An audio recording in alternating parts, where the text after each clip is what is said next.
ভক্তবৃন্দ, তৃতীয় দিনের পরিক্রমা ভক্তিবিনোদ ঠাকুরের ভজন কুটিরে আসছে সানন্দ সুখদা কুঞ্জ। সানন্দ সুখদা কুঞ্জতে পরিক্রমার ভক্তবৃন্দ আসছে ভক্তিবিনোদ ঠাকুরের ভজন কুঠির। এই সুরভি মাতাজি, সুরভি কুঞ্জ, সুরভি মাতাজি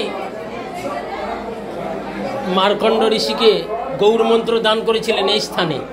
এই স্থানে গৌর মন্ত্র দান করেছিলেন, গৌর ভজনে নিযুক্ত করেছিলেন এই মার্কণ্ড ঋষি। জয় হোক গৌর গদাধর ভক্তিবিনোদ ঠাকুরের ভজন কুঠির কি জয় হোক। গৌর গদাধর ভক্তিবিনোদ ঠাকুরের পুরানো মন্দির, এইখানেই মন্দির ছিল। ভক্তিবিনোদ ঠাকুর এইখানেই ভজন করেছিলেন। এই সে স্থান। ভক্তিবিনোদ ঠাকুরের ব্যবহৃত জিনিস, ভক্তিবিনোদ ঠাকুরের ব্যবহৃত জিনিস আলমারির মধ্যে সাজানো আছে। পাত্র, বিশেষ করে কেরোসিন তেলের পাখা, ব্রিটিশের আমলের যে ডেপুটি ম্যাজিস্ট্রেটের কেরোসিন তেলের পাখা। প্রভুপাদ এখানেই ভজন করতেন। অসংখ্য ভক্তগণ, জয় হোক গোত্রুম দ্বীপ কি জয় হোক, গোত্রুম কানন কুঞ্জ বিধুম জয় হোক, ঠাকুর মহাশয় ভজন কুটির কি জয় হোক। ভক্তিবিনোদ ঠাকুরের কৃপাধন্য দীক্ষিত কৃষ্ণদাস বাবাজি মহারাজের ভজন কুটির। কৃষ্ণদাস বাবাজি মহারাজের ভজন কুটির, বাবাজি মহারাজের ভজন কুটির। বাবাজি মহারাজ যে এই স্থানে ভক্তিবিনোদ ঠাকুরের কাছে হরিকথা শুনতেন। জয় হোক গৌকিশোর দাস বাবাজি মহারাজ।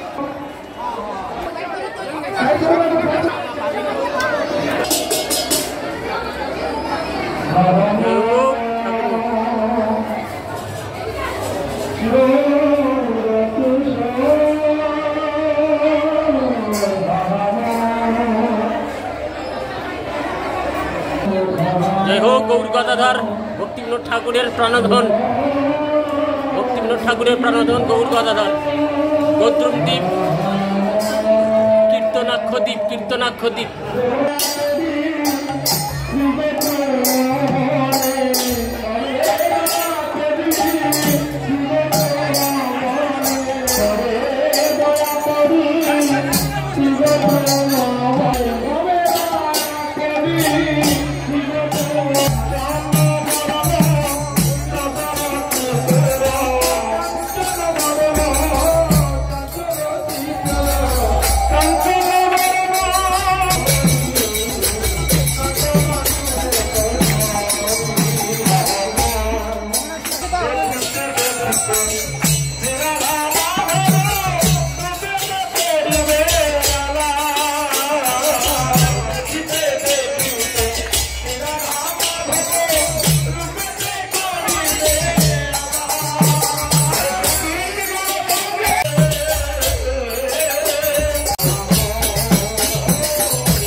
সুবর্ণ বিহারে যে ভজন কীর্তন হবে আর হরিহরতলায় ভজন কীর্তন হবে। একদিকে ভজন কীর্তন হবে আর একদিকে হরিকথাও হবে। যেহেতু কীর্তনাত্ম দ্বীপে আমরা এসেছি, তো তাই প্রথমে যিনি আমাদের কে দান করেছেন গুরুদন, গ্রন্থদন, গৌর ধামদন মুদা,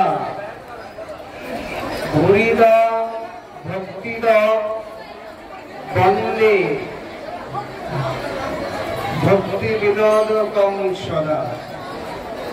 আমি সেই ভক্তিবিনোদ ঠাকুরকে বন্দনা করছি, যিনি আমাদেরকে গুরু দান করেছেন। জগৎগুরু প্রভুপাদ শ্রী ভক্তি সিদ্ধান্ত সরস্বতী গোস্বামী, যিনি শুদ্ধ ভক্তির গ্রন্থ এই গৌরধাম যে নবদ্বীপ ধাম পরিক্রমা করছি, সেই নবদ্বীপ ধাম যিনি আমাদের দান করেছেন, মহাপ্রভু আবির্ভাব স্থান যিনি আবিষ্কার করেছেন, যিনি ভক্ত, এত ভক্ত, যার কৃপায় এত ভক্ত আমরা সঙ্গ করতে পারছি, যিনি সেই শুদ্ধ মুক্তি দান করেছেন, সেই ভক্তিবিনোদ ঠাকুর জয়যুক্ত হন, জয়যুক্ত হন, জয়যুক্ত হন। এখন আমরা সেই ধাম মাহাত্ম্য গ্রন্থ থেকে আগে ধামের মাহাত্ম্য কথা শুনব। সকলে একটু ধীর স্থির চিত্তে শ্রবণ করুন। শ্রীমান নিত্যানন্দ প্রভু জীব গোস্বামী সহ ভক্তদের নিয়ে সংকীর্তন যোগে এই সানন্দ সুবোধা কুঞ্জের দিকে প্রবেশ করছেন। গাদি কাছা গ্রামে পৌঁছিল আসি, তথায় আসিয়া কহিল হাসি। গোত্রম নামেতে এ বিবাহ সুরভি সতত এখানে রয়ে। কৃষ্ণ মায়া বসে দেবেন্দ্র যবে, ভাষায় গোকুল নিজ গৌরবে। গোবর ধনগিরি ধরিয়া হরি, রক্ষিল গোকুল যতন করি। ইন্দ্রদর্প চূর্ণ হইলে পর, সচিপতি চিনে সারঙ্গ ধর। নিজ অপরাধ মার্জন তরে, করিল কৃষ্ণের চরণ ধরে। দয়ার সমুদ্র নন্দন তনয়, হরিল ইন্দ্রের দিল অভয়। তথাপি ইন্দ্রের রহিল ভয়, সুরভি নিকটে তখন কয়। কৃষ্ণ লীলাময়ী বুঝিতে নারী, অপরাধ মম হইল ভারী। শুনেছি কলিতে ব্রজেন্দ্র সুত, করিবে নদিয়া লীলা অদ্ভুত। পাছে সে সময় মোহিত হব, অপরাধী পূর্ণ হয়ে রহিব। তুমি তো সুরভি সকল জানো, কর এখন তাহার বিধান। সুরভি বলিল চলহ যাই, নবদ্বীপ ধামে ভজিনী মাই। দেবেন্দ্র সুরভি হেথায় আসি, গৌরাঙ্গ ভজন করিল বসি। গৌরাঙ্গ ভজন সহজ অতি, সহজ তাহার ফল বিততি। গৌরাঙ্গ বলিয়া ক্রন্দন করে, গৌরাঙ্গ দর্শন হয় সত্তরে। কিবা অপরূপ রূপ লাবণী, দেখিল গৌরাঙ্গ প্রতিমা খানি। আধো আধো হাসি বরদ রূপ, প্রেমে গদ গদ রসের কূপ।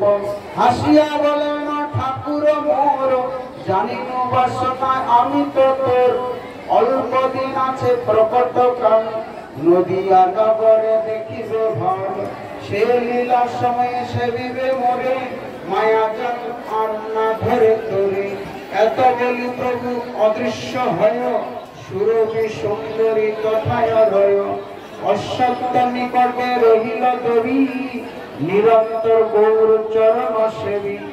গোত্রম দীপ্ত হইল নাম, হেথায় পুরায় ভগত কাম। হেথায় কুটির বাদিয়া ভজে, অনায়াসে গৌর চরণে মজে। এই দিতে প্রভু নিকন্দ সুত, প্রলয় আছিলা কথা অদ্ভুত। সাত কল্প আয়ু পাইল মুনি, প্রলয় বড় বিপদ ঘনি। জলময় হইল সমস্ত স্থান, কথা বারহিবে করে সন্ধান। ভাসিয়া ভাসিয়া চলিয়া যায়, কেন হেমর বর ওই নুহায়। 16 কোষ মাত্র নবদ্বীপ ধাম, জাগিয়া ভগতে দেয় বিশ্রাম। জলের তরঙ্গে ভাসিয়া মুনি, অজ্ঞান হইয়া পরে অমানি। মহাকৃপা করে সুরভিতায়, যতনে মুনিরে হেথায় উঠায়। সম্বিত লবিয়া মৃকণ্ড সুত, দেখিল গোত্রম দ্বীপ অদ্ভুত। শতকোটি ক্রোশ বিস্তার স্থান, নদ নদী সবে প্রকাশমান। তরুলতা তথা পক্ষীগণ গায় শ্রীগৌর গাথা। যোজন বিস্তার অসত্য হে, রবিকে তথা দর্শন কর। ক্ষুদায়া কুলমণি তখন সুরভি প্রতি বলে বচন, তুমি ভগবতী রাগহ প্রাণ, দুঃখ দিয়া মরে করহ ত্রাণ। সুরভি তখন সদায় হয়ে দিয়াইল দুঃখ মনিরে লয়ে, সবল হইয়া মৃদঙ্গ শুন, সুরভীর প্রতি কর হে পুন।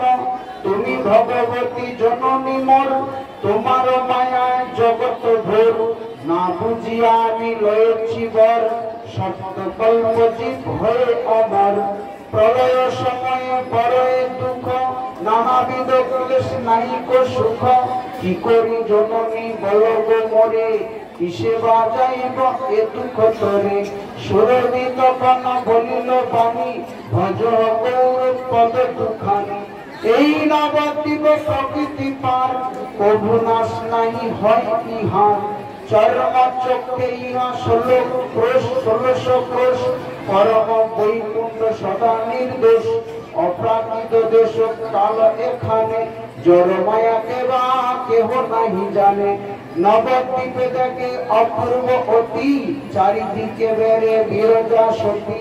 শতকোটি ক্রোশ প্রত্যেক খণ্ড, মধ্যে মায়া পুর নগর গণ্ড। অষ্টদল অষ্টদ্বীপের মান, অন্তরদ্বীপ তার কেশর স্থান। সর্বতীর্থ সর্বদেবতা ঋষি, গৌরাঙ্গ ভজিছে হেতায় বসি। তুমি মার্কেন্ডেয় গৌরাঙ্গ পদ, আশ্রয় করহ জানি সম্পদ। অদ্বৈত ধর্ম আশ্রয় কর, ভক্তি মুক্তি বাঞ্ছা সুদূরে ধর। গৌরাঙ্গ ভজন আশ্রয় বলে, মধুর প্রেম তো লভিবে ফলে। সেই প্রেম যোগে হৃদয়ে বসে, ভাষায় বিলাস কলার রসে। ব্রজে রাধাপদ আশ্রয় হয়, যুগল সেবায় মানসর। সেবার শুদ্ধ অতুল্য জান, অবেদ নির্বাণে অপাত জ্ঞান। সুরভি বচন শুনিয়া মনি, করজোরে করি বলে অমনি। শ্রী গৌর চরণ ভজিব যবে, আমার অদৃষ্ট কথায় রবে। সুরভি কহিল সিদ্ধান্ত সার, শ্রী গৌর ভজনের নাহি বিচার। শ্রী গৌরে বলিয়া ডাকিবে যবে, সমস্ত কর্ম বিনাশ হবে। কিছু নাহি রবে বিপাক আর, বুঝিবে তোমার ভব সংসার। কর্ম কেনে একা জ্ঞানের ফল, বুঝিবে সমূলে হয়ে বিফল। তুমি তো মজিবে গৌরাঙ্গ রসে, ভজিবে তাহারে এ দ্বীপে বসে। মার্কেন্ডেয় শুনি আনন্দে ভাসে, গৌর বলি কাঁদে কখনো হাসে। এই দেখো জীব অপূর্ব স্থান, মার্কেন্ডেয় যথা পাইল প্রাণ। গৌরাঙ্গ মহিমা নিতায় মুখে, শুনি জীব ভাসে পরম সুখে। শ্রীকৃষ্ণ চৈতন্য প্রভু নিত্যানন্দ, শ্রী অদ্বৈত গদাধর শিবসাদী গৌর ভক্ত বৃন্দ। হরে কৃষ্ণ কৃষ্ণ কৃষ্ণ হরে হরে, হরে রাম রাম রাম হরে হরে। জয় নবদ্বীপ ধাম পরিক্রমাকারী ভক্ত বৃন্দ কি জয়। মঠাচার্য ভক্তি স্বরূপ সন্ন্যাসী মহারাজ কি জয়। রূপানুগ আচার্য বৃন্দ কি জয়। কবিরশ্রী শিল ভক্তি বিনোদ ঠাকুর মহাশয় কি জয়। ধাম কি জয়। সানন্দ কি জয়। জয় জয় নিতাই গৌর প্রেমানন্দে হরি হরি। কল্পতরুগস্য কৃপা সিন্ধুতৈব চ, পতিতানাং পাবনেভ্যো বৈষ্ণবেভ্যো নমো নমঃ। নবদ্বীপ ধাম পরিক্রমার সকল ভক্তবৃন্দকে আমি আমার যথাযোগ্য দণ্ডবত প্রণাম জ্ঞাপন করছি। আমরা গোত্রম দেশে উপস্থিত হয়েছি। গো মানে সুরভি, ব্রহ্ম মানে বৃক্ষ। সুরভি এই বৃক্ষ তলে বসে গৌরাঙ্গ মহাপ্রভুকে লাভ করেছিল। শুধু তা নয়, দ্বাপর যুগে ভগবান শ্রীকৃষ্ণ যে গোবর্ধন ধারণ করেছিলেন তার কারণ হচ্ছে ইন্দ্র মহা উৎপাত করেছিল, প্রবল দৃষ্টি সৃষ্টি করেছিল তার অহংকারের জন্য। সে প্রভু সাজতে চেয়েছিল, কিন্তু সে প্রভু সাজতে পারল না। পরবর্তী সেই ইন্দ্রই মার্কণ্ডেয় মুনি হয়ে এসেছে। সেই মার্কণ্ডেয় মুনি এখানে এসে 7 কল্প তার আয়ু হয়েছে, তাকে সুরভি এখানে দুগ্ধপান করিয়েছেন এবং সুরভির দ্বারা সে গৌরাঙ্গ মহাপ্রভুর কৃপা লাভ করেছে। এই স্থান হচ্ছে গোদ্রুমদ্বীপ। আর আমাদের ভক্তিবিনোদ ঠাকুর এই গোদ্রুমদ্বীপকেই ভজনের শ্রেষ্ঠ স্থান হিসাবে বেছে নিয়েছেন। এখানে তিনি ভাগবত কথা আলোচনা করেছেন। বলছেন কীর্তনাক্ষটি কীর্তন করবে কে? অমানি মানদ হইলে কীর্তনে অধিকার দেবে তুমি, অমানি না মানদেন কীর্তনীয় সদা। তিনি অমানি মানদ ছিলেন। কীর্তনে কি বলেছেন? আমি তো দুর্জন অতি সদাচার, কোটি কোটি জন্মে মোর প্রাণিত। ঔষধ খেলে রোগ নিবারণ হয়। যারা ধাম পরিক্রমা করে, যারা মহাপ্রভুর কথা শুনে, যারা মহাপ্রভুর কথা কীর্তন করে, তাদের ঔদ্ধত্য আসে না, তাদের মধ্যে সরলতা আসে, তাদের মধ্যে কখন গাম্ভীর্যতা আসে না। তাই ভক্তিবিনোদ ঠাকুর এইখানেই ভজন করে তার বাহ্যিক সব জিনিসকে ত্যাগ করে দিয়েছিলেন এবং মহাপ্রভুকে লাভ করেছিলেন। এইখান থেকে মহাপ্রভুর জন্মস্থান তিনি সূচিত করেছিলেন, জানতে পেরেছিলেন এমন একটি জায়গা। আর এখানে ভাগবত কথা কীর্তন করেছেন মহাবৈষ্ণব গৌরকিশোর দাস বাবাজি মহারাজ এখানে এসেছেন। আর ভক্তি সিদ্ধান্ত সরস্বতী গোস্বামী ঠাকুরের সঙ্গে গৌরকিশোর দাস বাবাজি মহারাজের এখানে মিলন হয়েছে। এই মিলন স্থলী ভক্তদের মিলন স্থল। আমরা এখানে মিলিত হতে এসেছি ভক্তিবিনোদ ঠাকুরের কৃপা আশীর্বাদ নিয়ে, সুরভি গাভীর কৃপা আশীর্বাদ নিয়ে আমরা যাতে মহাপ্রভুর দর্শন লাভ করতে পারি, মহাপ্রভুর কৃপা লাভ করতে পারি, এই আশা আকাঙ্ক্ষা নিয়ে আমরা এখানে আমাদের বক্তব্য শেষ করছি। বাঞ্ছা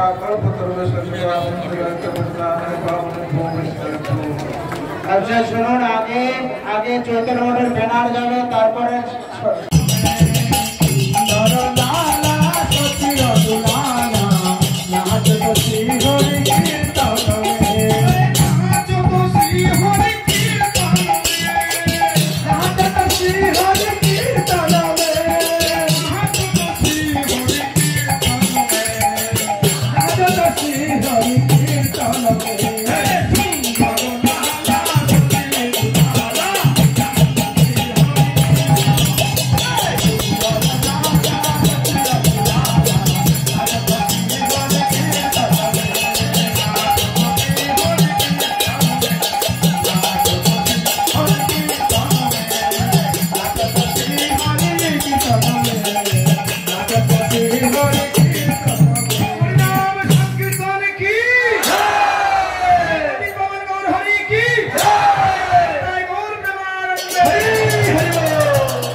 ভক্তবৃন্দ, আমরা চৈতন্য মঠের পরিক্রমার সঙ্গে গোদ্রুমদ্বীপ পরিক্রমা করতে করতে সুবর্ণ সেন রাজার রাজবাড়িতে এসেছি। সুবর্ণ সেন রাজার রাজবাড়ি, সত্যযুগে সুবর্ণ সেন রাজা। সুবর্ণ সেন গৌড়ীয় মঠে প্রভুপাদের প্রতিষ্ঠিত সুবর্ণ সেন গৌড়ীয় মঠ। সুবর্ণ সেন রাজার নামেই এই গৌড়ীয় মঠ।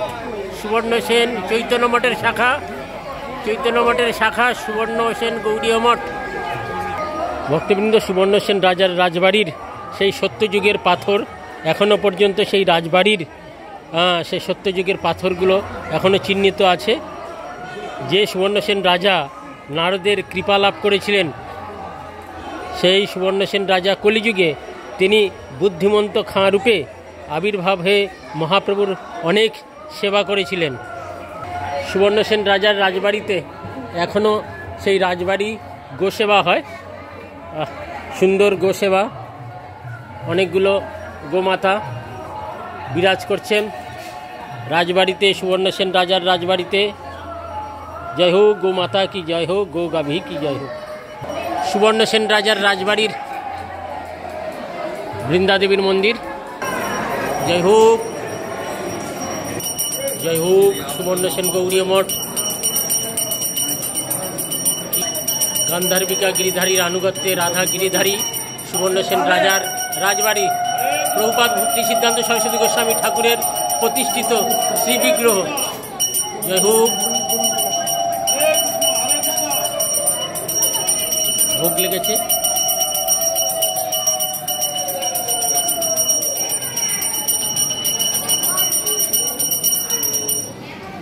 জয় হোক রাধা গিরিধারী কি জয় হোক।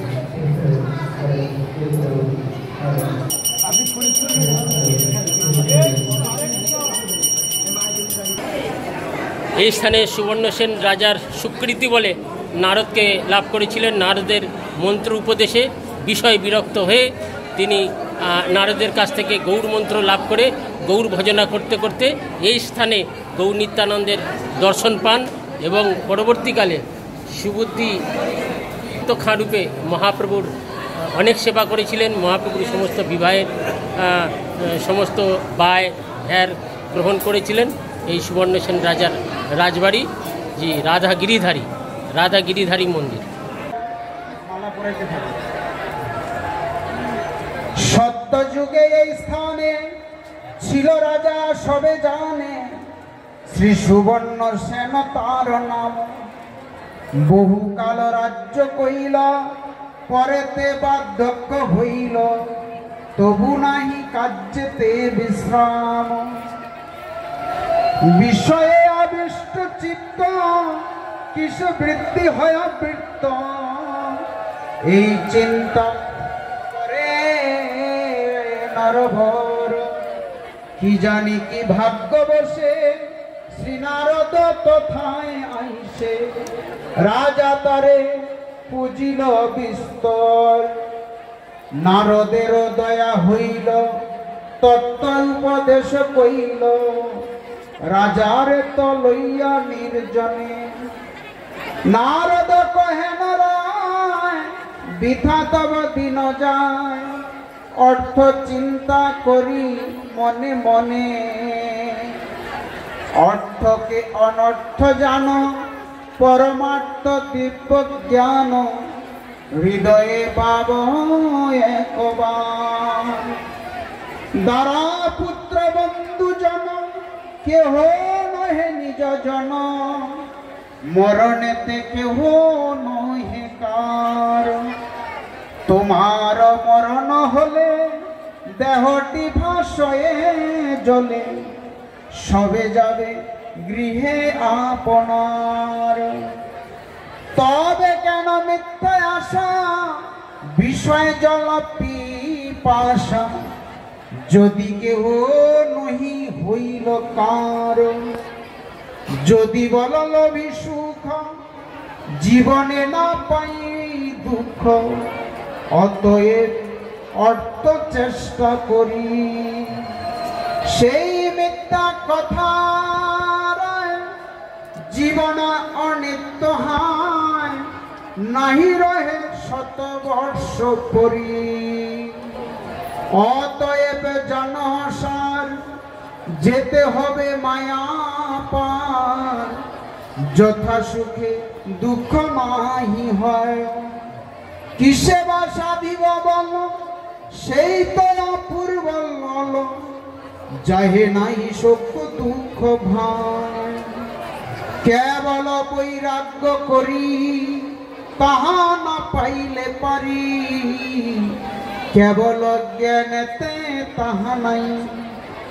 বৈরাগ্য জ্ঞানের বলে, বিষয় বন্ধন গলে, জীবের কইল ভয় ভয়। কই বললে আনন্দ নাই, সর্বনাশ বলি তাই, কৈবল্যের নিতান্ত ধিক্কার। এদিকে বিষয় গেল শ্রেষ্ঠ কিছু নামে নিল কৈবল্যের। এতক্ষণ ধরে ভগবত কথা শ্রবণ করতে করতে আমরা এখন এসে সুবর্ণবিহার সুবর্ণ সেন রাজার বাড়িতে উপস্থিত হয়েছি। তো এখানে জীব গোস্বামী নিত্যানন্দ প্রভু নিয়ে যাচ্ছেন, সঙ্গে করে জীব গোস্বামীকে এই নবদ্বীপ ধাম দর্শন করাচ্ছেন। সেই নবদ্বীপ ধামই প্রভুপাদ ভক্তি সিদ্ধান্ত সরস্বতী গোস্বামী ঠাকুর এই নবদ্বীপ ধাম পরিক্রমা করেছিলেন। গুরুবর্গের সকলগণ সকলেই এই ধাম পরিক্রমা করেছেন। তাই আজকে আমরা भी সেই অভিন্ন গুরুপাদ পদ্ম চৈতন্য মঠের আচার্যদেবের সেই আনুগত্যে আমরা এই নবদ্বীপ ধাম পরিক্রমা করছি। তাই জন্য আমরা সকলে এই কৃপা আশীর্বাদ লাভ করবার জন্য গুরু কৃপাই কেবলম। যদি গুরু হরি বল হরি বল হরি বল। সর্বাগ্রে সুবর্ণ সেন রাজা এইখানে বসবাস করতেন। দেবর্ষি নারদের সঙ্গ পেয়ে তিনি উদ্ধার পেয়েছিলেন। এখানে দেবর্ষি নারদ হলেন পরশমণি।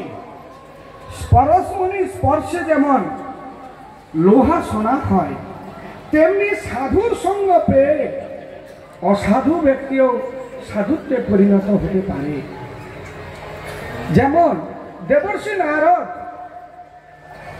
গিয়েছিলেন বনমধ্যে, দেখলেন যে এক ব্যাগ একটা হরিণকে তীর নিক্ষেপ করে বধ করে অর্ধমিত অবস্থায় ফেলে রেখেছেন, ছটফট করছে। আর একটু দূরে গিয়ে দেখলেন যে একটা, আপনি ওরকমই ছটফট করবেন। ওরকমই আপনাকে ওই যাদেরকে আপনি আজকে বধ করছেন, কালকে আপনাদেরকেও আপনাকেও ওইরকমই বধ করবে। বলে তাহলে আমি এই পাপ থেকে কি করে নিষ্কৃত হব? তখন বলে যদি তুমি আমার কথা শোনো তাহলে তো আমি বলতে পারি। তখন বললেন আপনার ওই তীর ধনুকটাকে ভেঙে ফেলো। বলে আমি তীর ধনুক ভেঙে ফেললে কি করে আমি খেতে পাবো কি করে? কেন আমরা তো সকলে সেই বুদ্ধির লোক। কিন্তু তখন বললেন আমি সমস্ত খাবার পাঠিয়ে দেব। তীর ধনুক 1 বছর পরে যখন দেবর্ষি নারদ আসে, দেখতে পেয়েছেন ছুটে যে যাবে পিপিলিকার গায়ে পা পড়ে মারা যাবে কিনা, কিরকম গো তার হিংসা বুদ্ধিটা কি করে দূরীভূত হলো। সেই জন্য বলছি ব্যাদ যদি এত বড় হিংসুক মাৎসর্য পরায়ণ হয়েও সে যদি পরম ভক্ত হয়, তা আপনারা যে বা আমরা যারা এসেছি এই নবদ্বীপ ধাম পরিক্রমা করতে, ভক্তি স্বরূপ সন্ন্যাসী মহারাজের আনুগত্যে, আমাদের বা কেন হবে না? তাই আমাদেরও হবে। কৃষ্ণ নামে বলছেন সুবুদ্ধি রায়কে স্বয়ং মহাপ্রভু নিজেই বলেছিলেন, এক কৃষ্ণ নামে সমস্ত পাপ যাবে, আর এক কৃষ্ণ নামে কৃষ্ণ চরণ পাবে। তাই আমরা ভক্তি স্বরূপ সন্ন্যাসী মহারাজের যদি আনুগত্য করি, নিশ্চিত আমাদেরও সকলের মঙ্গল হবে। এই বলে এখানে রাখছি। বাঞ্ছা কল্পতরুস্য কৃপা সিন্ধুভ্যৈব পতিতানাং পাবনেভ্যো বৈষ্ণবেভ্যো নমঃ। কৃষ্ণ হরে কৃষ্ণ কৃষ্ণ কৃষ্ণ হরে হরে, হরে রাম রাম রাম হরে হরে। सर्वप्रथम गुरुपाद पद्म नित्य लीला प्रविष्ट विष्णुपाद त्रिदंड स्वामी श्री श्रीमद भक्ति प्रज्ञान यति गोस्वामी श्रील गुरु महाराजेर अभय चरण जानाई साष्टांग दंडवत प्रणाम। तिनि आमार प्रति प्रसन्न हয়ে मंचे उपविष्ट चैतन्य मठाचार्य त्रिदंडी स्वामी श्री श्रीमद भक्ति स्वरूप सन्यासी महाराजेर चरणे जानाई साष्टांग दंडवत प्रणाम। पूजनीय सकल वैष्णवदेर चरणे जानाई साष्टांग प्रणाम। नवद्वीप धाम परिक्रमाकारी भक्तवृंद ও मातृवृंद चरणे जानाई असंख्य वंदन। যারা দুঃখী গরিবকে ঘৃণা করি, যারা অর্থ নাই তাকে ভালোবাসি না, যদি আসে কেউ আত্মীয় স্বজন ভাই এসে দূরে থেকে চলে যাবে, তার সঙ্গে সাক্ষাৎ করে না। আর যারা কোটিপতি টাকা আছে তারা হয়তো আত্মীয় না বললে তোমার আমি এই আত্মীয় হই কেন? যারা দুঃখী তারা কিছু দিতে পারে না, তাকে সকলেই ভালো চোখে কেউ দেখে না, কিন্তু শাস্ত্র বলছেন তারাই এই জগতে তপস্যা করছে। কেন? যা খুশি মতো কিছু করতে পারছে না, আর আমার টাকা আছে যা কিছু করি, পাপও করি, নানা রকম কাজ করতে পারি, কিন্তু যাদের অর্থ নাই, দরিদ্র, তারাই এই জগতে তপস্যা করছে। এক সময় যুধিষ্ঠির মহারাজ ভগবান কৃষ্ণকে বললেন, প্রভু এমন কিছু একটা লেখা লেখুন যাতে দুঃখী সুখী হবে, আর যারা সুখী তারা দুঃখ পাবে। ভগবান কি লিখেছিলেন? যে থাকবে না চলে যাবে। যে দুঃখে যারা আছে তারা দেখছে যে দুঃখ থাকবে না চলে যাবে, তারা কি হবে? সুখী হবে। আর যারা সুখে আছে তারা যে সুখ থাকবে না চলে যাবে, তারা দুঃখ পাবে। সেই জন্য আমরা যারা গরিব দরিদ্র তাদেরকে শ্রদ্ধা করা উচিত। এই যে আমরা যদি আমাদের কাছে যদি কেউ এসে কোনো দেবতা বলে যে তোমরা কি বর চাচ্ছ চাও, আমরা কি চাই? আমার যা অভাব আছে সব চেয়ে বসি, যে আমার এই অসুবিধা এই অভাব সব আমাকে দান করো। ইন্দ্রদ্যুম্ন রাজা প্রতি ভগবান জগন্নাথ দেব সন্তুষ্ট হয়ে বলছিলেন তুমি কি বর চাচ্ছ চাও। তিনি প্রথম বর চেয়েছিলেন, প্রভু যদি বর দাও তাহলে আমার যেন কোনো পুত্র সন্তান হবে না কোনো বংশে, আমার বংশে যেন কোনো পুত্র সন্তান না হয়। দ্বিতীয়বার যে তোমার 56 ভোগ 36 ব্যঞ্জন সবসময় তুমি খাবে আর হাত ধুবে, তোমার কখনো মুখ হাত আর শুকনো হবে না। সে কার জন্য বর চাইছিল? ভগবানের জন্য, সুখের জন্য বর চাইছিল। ভগবান জগন্নাথ জিজ্ঞাসা করছেন যে তুমি এরকম বর চাচ্ছ কেন? বলে প্রভু যদি আমার পুত্র সন্তান হয় তাহলে তোমার সেই যে সম্পত্তির সব ভাগ হবে, তোমার আর সেবা হবে না। যারা ভক্ত তারা ভগবানের জন্য কিছু চাবে, নিজের জন্য কিছু চায় না। আমাদের শ্রীধরকে মহাপুরুষ সন্তুষ্ট হয়ে বলছেন কি বর চাচ্ছ চাও। তিনি কি বর চাইছিলেন? যে প্রভু মোর ফোড় কলা মোচা কেড়ে নিচ্ছে সে প্রভু আমার জন্মে জন্মে না দাও। তিনি চাননি যে আমার গাড়ি হোক বাড়ি হোক, কিছু নিজের জন্য কিছু চায় না। ভক্ত সার্বভৌম পদ চায় না, ইন্দ্র পদ চায় না, কোন পদেই চায় না। কি চায়? যে কীট জন্ম হও যথা তুয়া দাসে, যে তোমার ভক্ত গৃহে জন্ম হোক দাস রূপে, সেইটাই আমি সুখী হই। আমি চাই না কোনো রাজ ঐশ্বর্য, কিছু চাই না। যে শাস্ত্র বলছেন অনিত্যানি শরীরাণি বৈভব নৈব শাশ্বত, মৃত্যু সন্নিহিতং নিত্য কর্তব্য ধর্ম সংগ্রহ। এ জীবন অনিত্য, বৈভব অনিত্য, যে মৃত্যু নিশ্চিত হবে সেই জেনে যদি আমরা ভগবানের ভজন করতে পারি, ভগবান আমাদেরকে কৃপা করবেন। সেই কৃপার দ্বারা আমরা ভগবত ধামে যেতে পারি। এই দুই একটা কথা বলি আমি সংক্ষিপ্ত বক্তব্য শেষ করলাম। বাঞ্ছা কল্পতরুভ্যশ্চ কৃপা সিন্ধুভ্যেব চ পতিতানাং পাবনেভ্যো বৈষ্ণবেভ্যো নমো নমঃ। রত্নাধরং গুরুগর্ভ বিমুক্ত সুকৃত পরম वर वैष्णव सद्गुण सभ्य पदं प्रणमामि सदा ज्योति देव पदम्। সকলকে আমি আমার যথাযোগ্য দণ্ডবোধ প্রণাম জ্ঞাপন করছি। আমরা এখানে এতক্ষণ ধরে আছি কেন জানেন? এই ঠান্ডা জায়গার জন্য নয়, এটা যে সুবর্ণ সেন রাজার বাড়ি, আমরা রাজার বাড়িতে আছি, বুঝলেন? রাজার বাড়িতে আছি।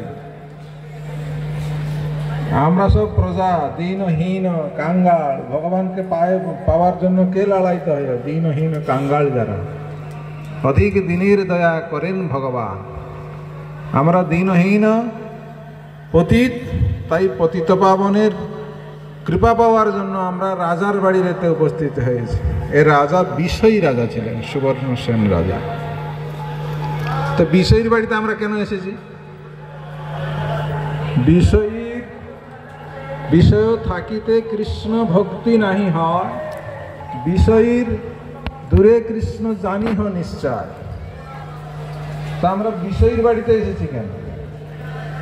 এই সুবর্ণ সেন রাজা মহান নারদ মুনির সঙ্গ লাভ করে বিষয়কে ত্যাগ করেছিলেন। পরবর্তী জন্মে তিনি বুদ্ধিমন্ত খান হয়ে এসেছেন, মহাপ্রভুর সেবা করেছেন। যেরকম বিষয় যেন বলেন, বিষয়ে যে প্রীতি হবে আছে আমার, সেই মতো প্রীতি হউ চরণে তোমার। সেই সুবর্ণ সেন রাজা বিষয়ী নারদের সংস্পর্শে এসে, সাধুর সংস্পর্শে এসে সে বুদ্ধিমন্ত খান মহান ভক্তরূপে এসে সুবর্ণ সেন তিনি সুবর্ণ বর্ণ গৌর হরির সেবায় নিজকে নিয়োগ করেছিলেন। তো নারদের সংস্পর্শে এসেছিলেন কেন? নারদও সেই রকম দাসীপুত্র ছিলেন। সাধুদের সেবা করে, সাধুদের কাছ থেকে ভগবত কথা শ্রবণ করে নারদ মুনিতে তিনি পরিণত হয়েছিলেন। এতক্ষণ ধরে ভগবানের কথা আমরা শুনছি, আমাদেরও যেন এই গতিটাই হয়, আমাদের যেন যাতে বিষয় না থাকতে পারে। সেই জন্য আমরা এখানে অনেকক্ষণ ধরে এখানকার মাহাত্ম্য শ্রবণ করলাম। আমরা এখানে বেশিক্ষণ থাকবো না। আমাদের শ্রীধর মহারাজের ইচ্ছা ছিল, তার ইচ্ছাও পূরণ হলো, আর ভক্তরাও বেশ আনন্দ পেল। এবার আমরা বিঘ্ন বিনাশন নৃসিংহদেবের কাছে ধীরে ধীরে ধীরে ধীরে যাব। এখানে আমি আমার বক্তব্য শেষ করছি। বঞ্ছা কল্পতরুভ্যশ্চ কৃপা সিন্ধুভ্যশ্চ পতিতানাং পাবনেভ্যো বৈষ্ণবেভ্যো নমঃ। जय जय मठाचार्य त्रिदंड स्वामी भक्ति स्वरूप सन्यासी महाराज की जय। नवद्वीप धाम परिक्रमाकारी भक्त बिंद की जय। त्रिदंडी पादगण की जय। ब्रह्म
দেবপল্লী নৃসিংহ মন্দিরে এসেছি ভক্তবৃন্দ পরিক্রমার সঙ্গে। দেবপল্লী নৃসিংহ মন্দির, এখানে হিরণ্যকশিপুরকে বধ করে প্রহ্লাদ মহারাজ এই স্থানে বিশ্রাম করেছিলেন, তাই নৃসিংহপল্লী পরিক্রমা।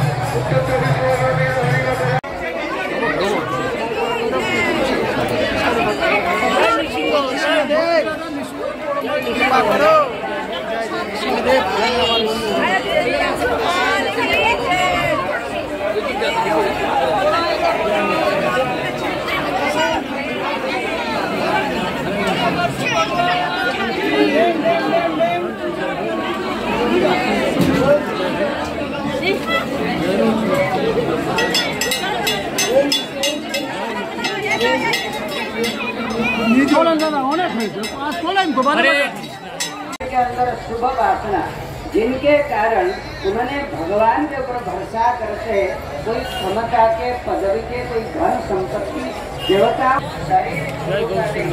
और इसी जगत में बड़ा राजा जय नृसिंह, श्री नृसिंह, जय नृसिंह, जय जय नृसिंह।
ভক্তবৃন্দ, আমরা নবদ্বীপ ধাম পরিক্রমা চৈতন্য মঠের আনুগত্য পরিক্রমা করতে করতে হরিহর ক্ষেত্রে এসেছি, যেখানে স্বয়ং শিবের অবস্থান স্থান অলকানন্দা।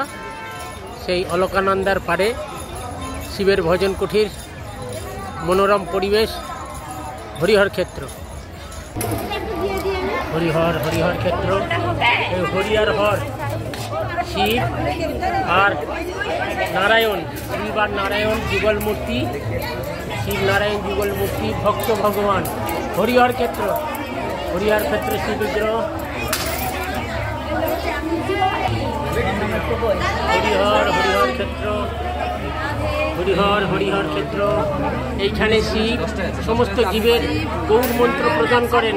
গৌর মন্ত্র প্রদান করার জন্য এখানে গৌর সুন্দর নিযুক্ত করেছেন।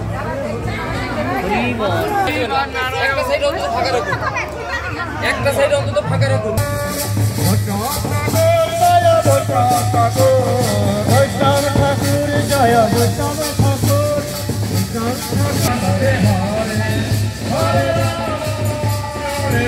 ভক্তবৃন্দ, এই অলকানন্দা নবদ্বীপ ধামে যে গুপ্ত কাশী যে গঙ্গা, সেই গঙ্গা এখানে অলকানন্দা রূপে বিরাজ করছেন।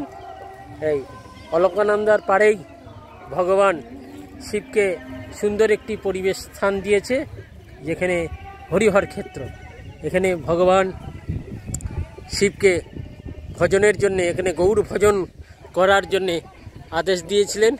সেই গৌর ভজনের উপযুক্ত যে মনোরম স্থান অলকানন্দা, এবং গৌরধামে প্রত্যেকটা জীবের কানে গৌর মন্ত্র প্রদান করার জন্যে শিব এখানে অবস্থান করছে। শিব পার্বতী এই স্থানে অবস্থান করছেন। জয় হোক অলকানন্দা কি জয় হোক। जय हो खरिहार क्षेत्र की जय हो, शिव शंभु की जय हो, जय हो खरिहार क्षेत्र की जय हो सदाशिव की जय हो।